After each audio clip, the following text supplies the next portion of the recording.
Сәлеметсіздер ме, құрметті көрермендер? Ал енді бөлшектің бөлімінде екі мүшелі кубтық түбір болсын. Бұл кубтық түбірді иррационалдықтан құтылу үшін біз төмендегі екі қысқаша көбейту формуласын пайдаланамыз.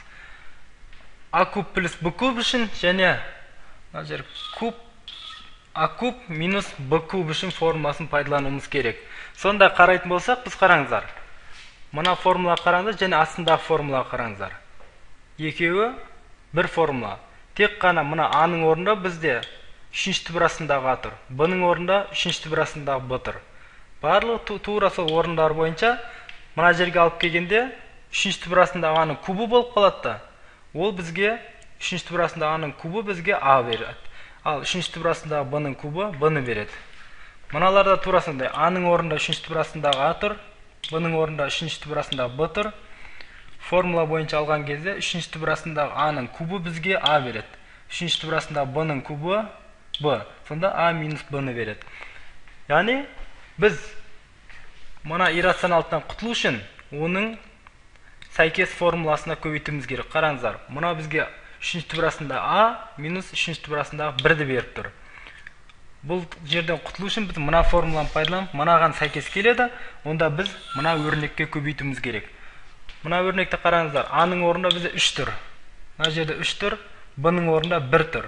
Сонда біз мына өрнекке көбейтетін болсақ, мыналардың бәрі А мен Б-ның орнына 3 пен 1-ді қойып шығамыз. Сонда бірінші есепті шығарайын. Бірінші есеп 2 бөлінген үшінші түбір астындағы 3 минус 1. Бұны иррационалдықтан құтылу үшін бұның сәйкес формуласы мынаған көбейтеміз шегіне.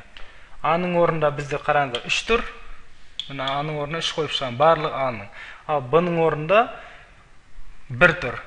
Б-ның орнына барлығына 1 қойып шығамыз. Сонда мынандай келеді.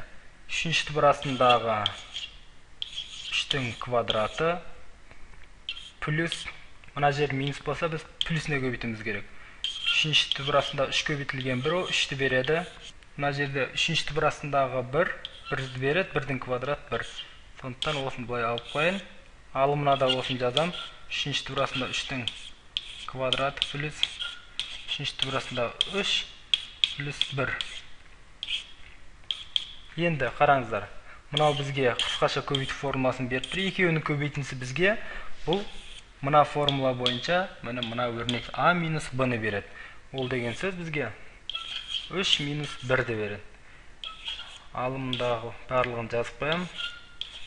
Үшінші түбір астындағы 3-тің квадрат бізге 9 плюс үшінші түбір астындағы 3 плюс 1.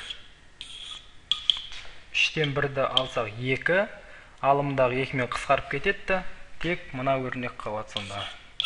Үшінші түбір астындағы 9 плюс үшінші түбір астындағы 3 плюс 1. Міне бөлшектің бөліміндегі кубтық иррационалдықтан құтылдық.